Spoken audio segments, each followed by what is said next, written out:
Boy Fizz with a great one.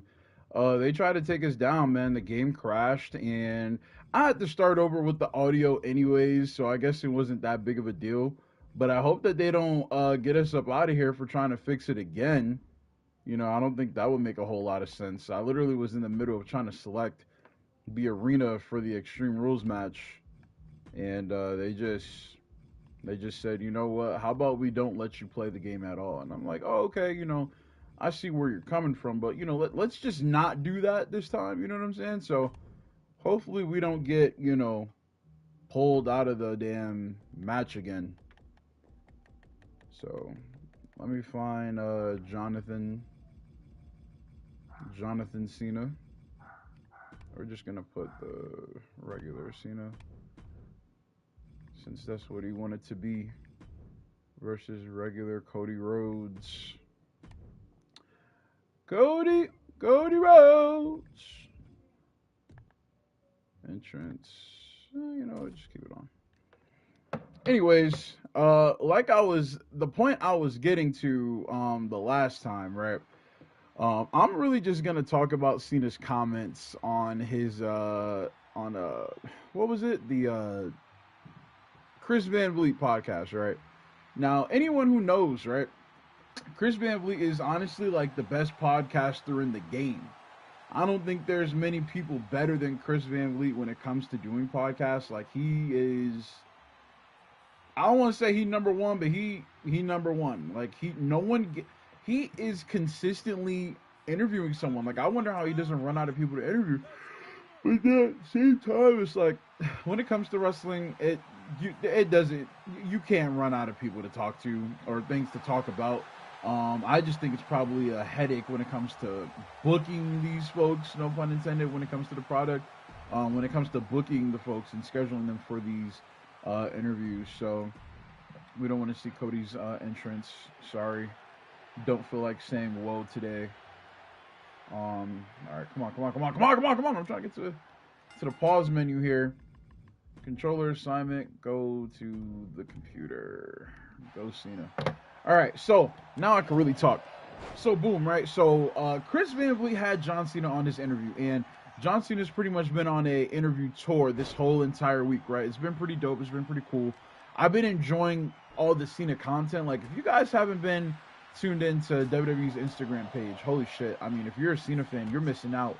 They have everything John Cena related, and to a certain extent, I was like getting a little emotional because I was like, damn, like a lot of the shit that they putting on Instagram right now, like I remember, or it's the throwback shit that I didn't think I would ever be able to see in terms of like like their archives, and because WWE they keep the archives archived. Like a lot of this stuff, like you unfortunately don't see until someone's about to pass away, or at a time like this, like when a dude's retiring. But like I said before, we're not going to talk about the whole tour. I feel like I've been talking about the whole tour during this whole time. The last time I made a video talking about John Cena's retirement tour was a little before SummerSlam, when I was hoping that the final boss and The Rock would show up, and he did not. So L's anthem for Dwayne. I'm not even holding out for him to show up at Saturday night's main event. Yeah, I'm just not.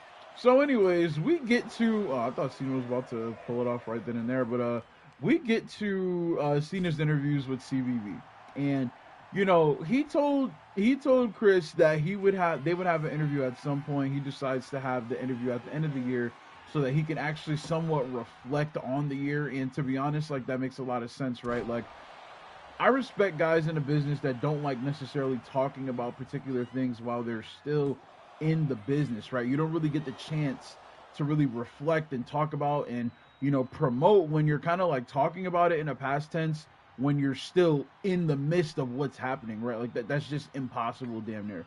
So we get to this we get to this show. I mean, we get to this interview, and Chris he's granted the opportunity to talk to Cena 9 days before his retirement.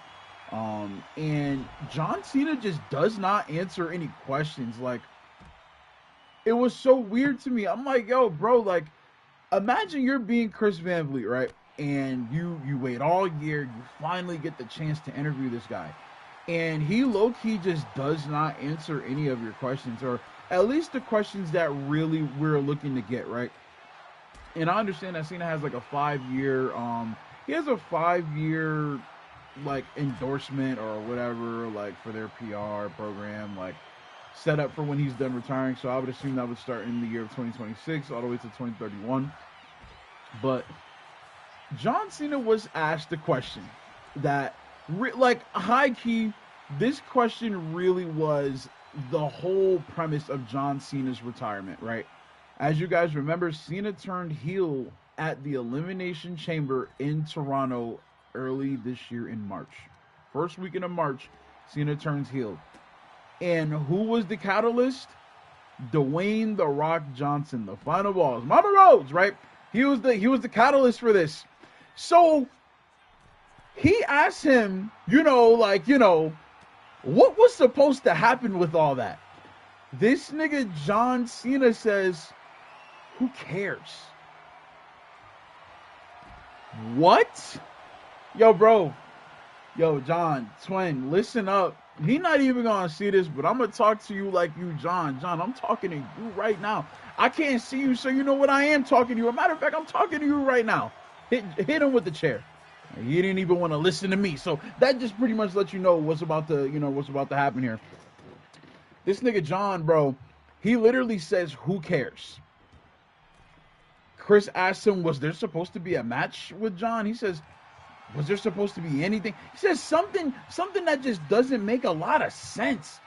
And I'm just like, yo, bro, this whole time we've been on your side. We've been blaming Triple H. We've been blaming Nick Khan. We've been blaming Tony Khan. He's about to get hit with the crossroads. Is he about to lose?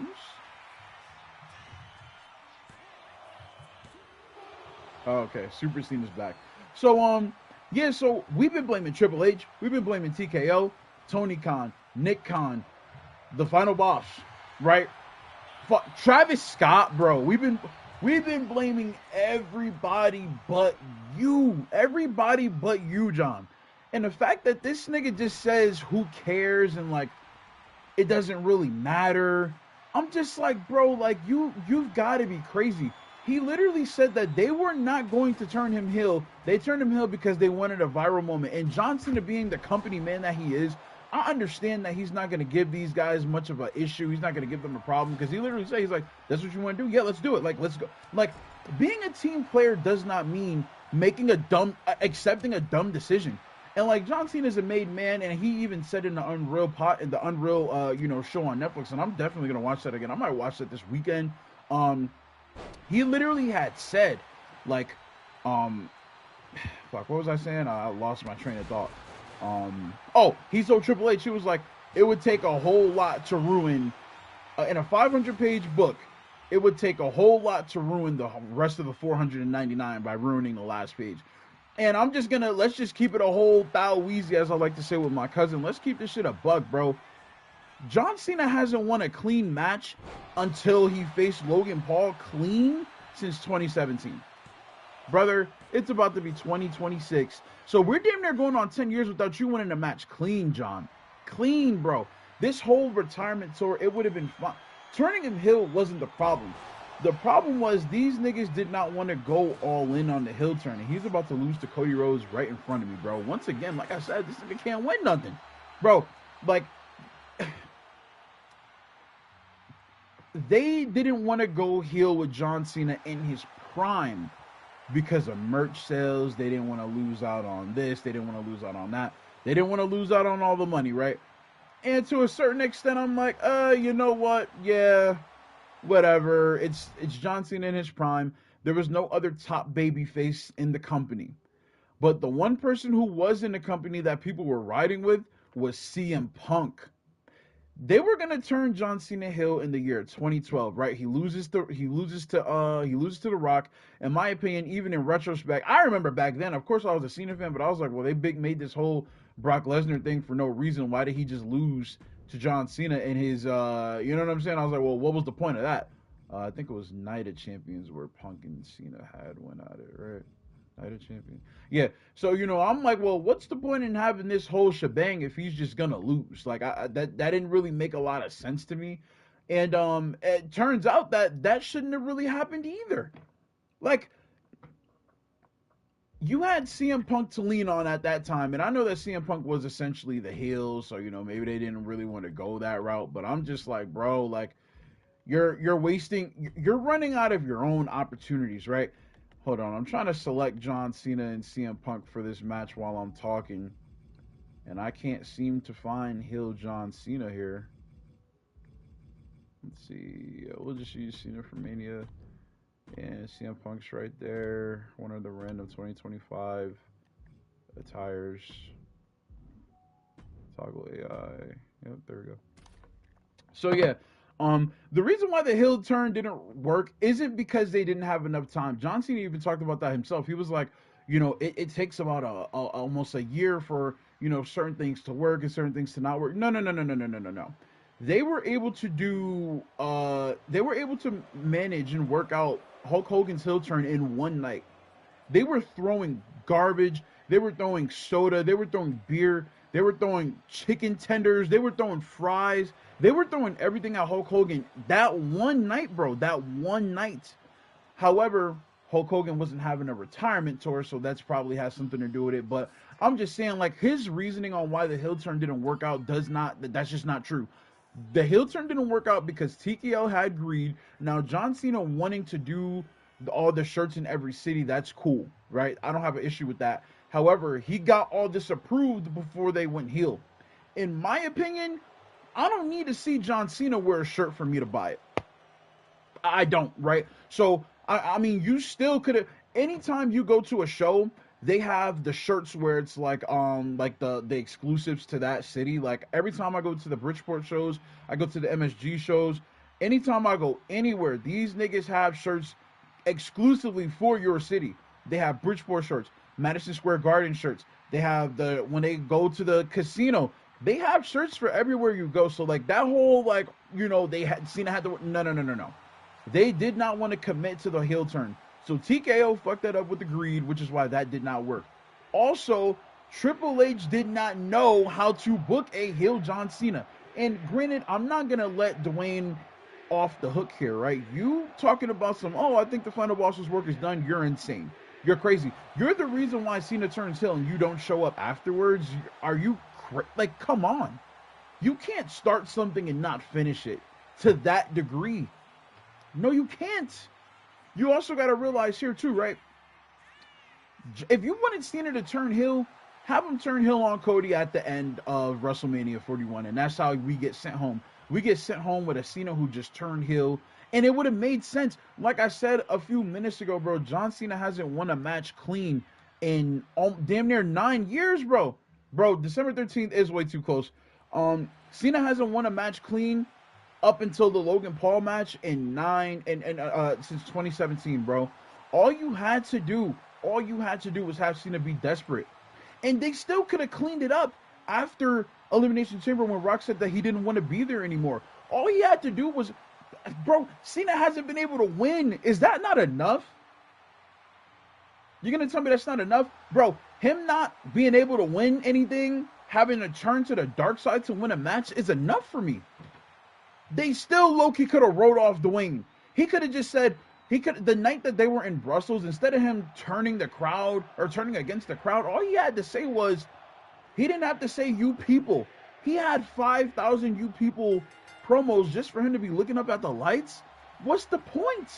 Like, what is the actual point, bro? It makes no sense. All they had to do was the night after, or 2 nights after, since Elimination Chamber was on a Saturday, all he had to do was say, thanks to the final boss, I realized that the way that I wanted to go about things isn't the way I wanted to go about it. In order for me to win, that's not enough. Honestly, if Cena went out there and just said, this guy who used to bring my bags to the locker room is at the top of the business, he sucks and I don't like him. Yo, I ain't gonna lie, that's 10 times better than him saying, you people I've been in an abusive relationship. Bro, literally, niggas were cheering you turning heel at Elimination Chamber 2 nights prior. So, like, what do you mean? You see what I'm saying? That makes no sense. You can't. I challenge anybody to make sense out of that. All they had to do was have Cena be desperate, bro. He's desperate. That's the video I made right after Cena turned heel, and I made it in the thumbnail. John Cena's desperate. He hasn't been. Solo Sikoa murdered that young man. What did he do? 6 months later, he showed up to WrestleMania and he gave him the business. That's cool. That was the most John Cena I've seen in a long time. Like, imagine if Cena was able to really be Super Cena this full year. Hell, maybe he did drop the title last Saturday night's main event to Cody, or I was fine with the SummerSlam match. I was fine with that. And obviously being there made it 10 times better. But, like, I'm just like, dude, like, your heel premise doesn't make sense. That way, when it's time to turn you back babyface, you can make sense out of that. You had Cody Rhodes run through the gauntlet to get the #1 contender in the match, right?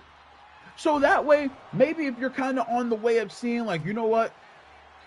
Because then he would have to be honest with himself. He wasn't able to beat Cody Rhodes at Mania clean because he know that he can't do it. Cody wins X amount of times clean, and he's like, you know what? Since you want to do things the dirty way, at SummerSlam, the match is going to be no holds barred.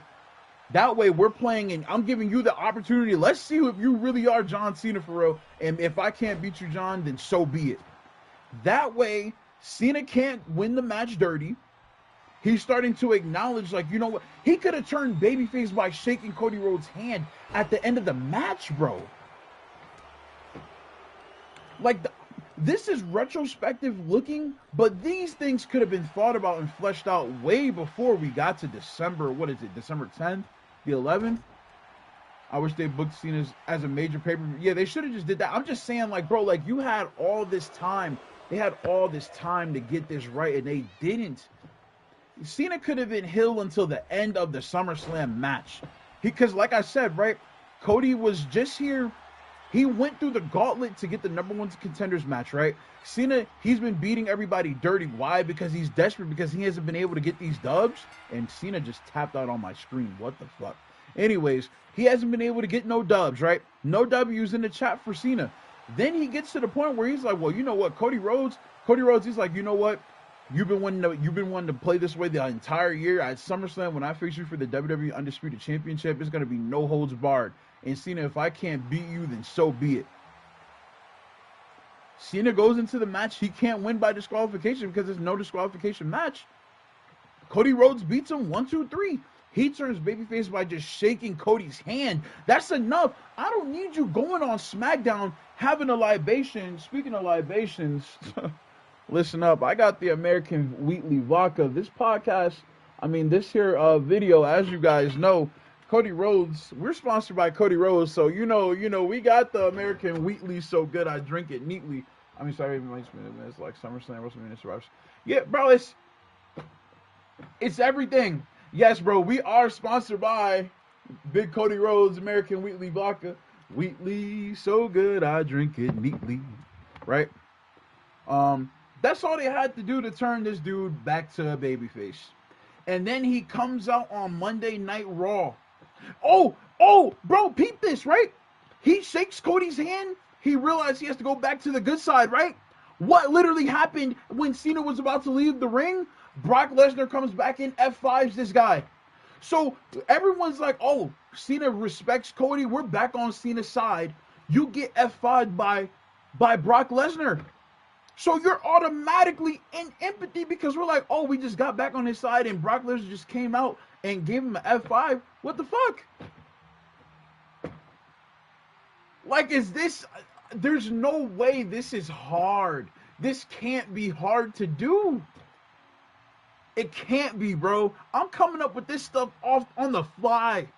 And it don't have nothing to do with it being retrospect, bro. Like, this wrestling shit is real to me, bro.